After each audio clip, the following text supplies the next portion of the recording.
I know that you are a good actor, Louise, Susan said. I watched you one time talking to your clients, and I was amazed at how you handled them. It's not just acting.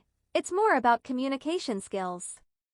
No matter what it's called, I could tell that you were furious and wanted to throw them out of your office, but you spoke so nicely and with such manners. What are you talking about? I never wanted to throw anyone out of my office. Oh yes, you did. When?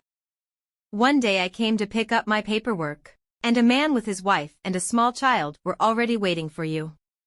They had been there for about 10 minutes. When you looked out of your office, you saw me and invited them in. The man gave you his papers and demanded that you prepare his income tax return right away, even though it wasn't planned.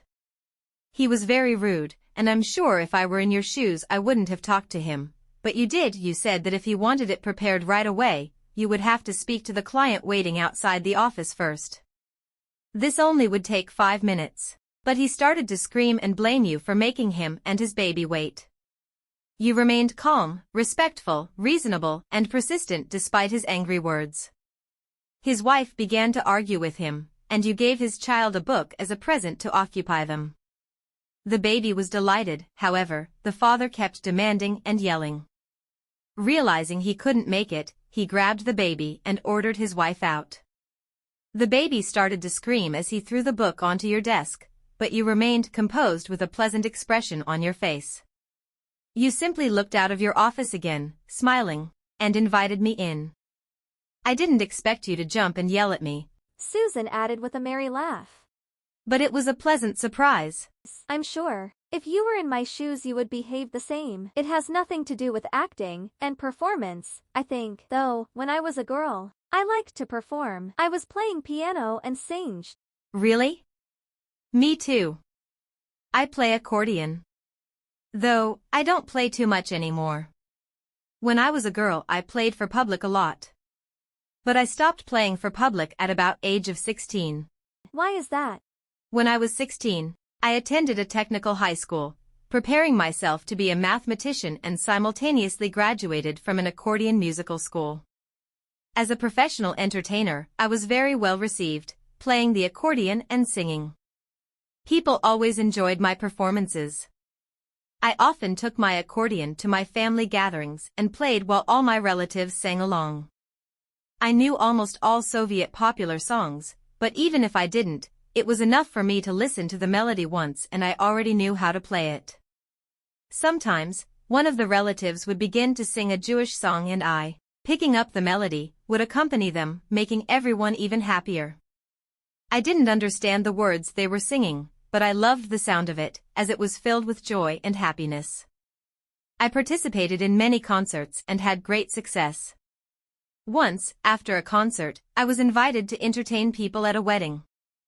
I brought my accordion and went to the wedding, hoping to find a boyfriend.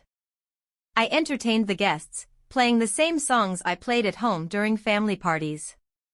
It was fun and everyone was happy, but at the end of the party, I realized that I didn't get a boyfriend.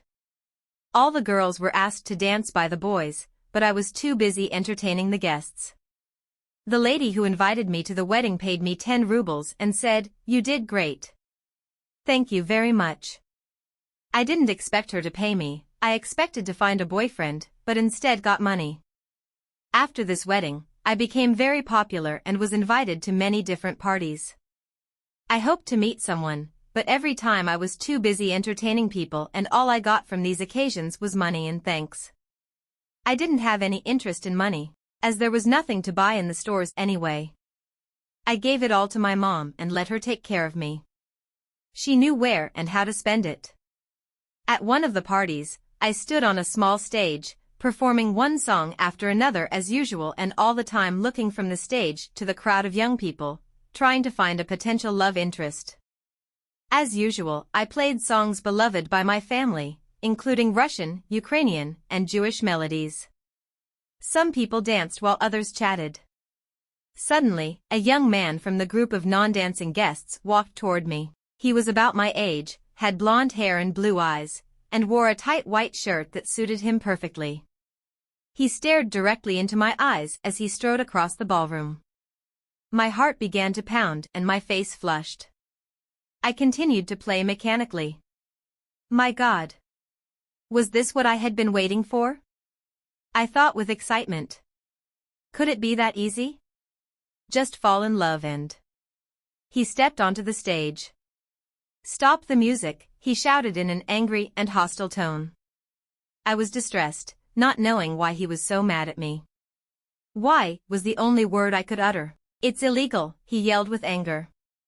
The guests stopped dancing and looked at us with curiosity. For a moment I was confused. How was it possible for music to be illegal? What had I just played? I thought with distress. And then I realized that I had been playing one of the Jewish songs that my family had always loved so much. I didn't answer him, just looked at the guests, hoping anyone would take my side. But there was no one there who wanted to support me. I was alone. I spoiled their party by leaving them to enjoy it without music. After that, I was still invited to different parties, but I never went. So, you stopped performing because of that jerk? Yeah, kind of. Kind of. Pardon my French, dear, but that was really foolish of you. Foolish of you. Yeah, maybe you are right. But I was a girl, and I was hurt. You know what?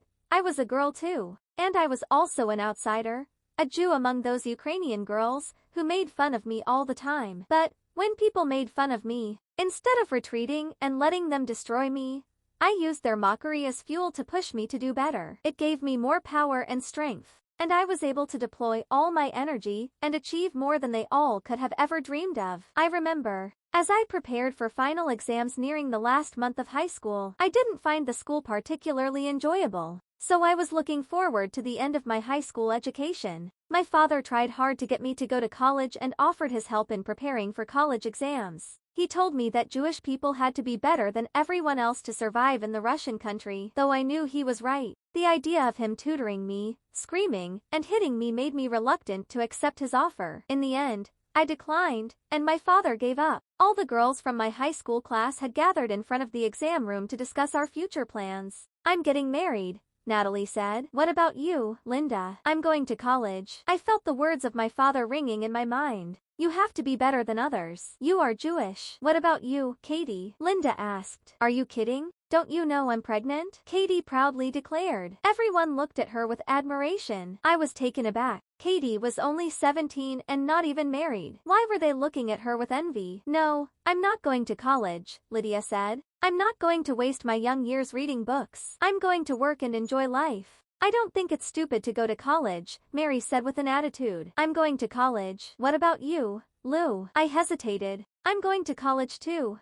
I said, not realizing that I had just made my decision. What? Mary exclaimed, laughing. You and college are not compatible things. You probably didn't even pass the exam we just took. Listen to my advice, Lou. Don't tell anyone the joke about you going to college. They'll die from laughter. The girls' laughter filled my ears, and I said nothing. I had indeed passed the high school exams, and was awarded my certificate that day. I kept my head down and left for home. Once I got back, I went to my dad's library to look for math and physics books. There were so many to choose from and I wasn't sure which one to pick. What are you looking for?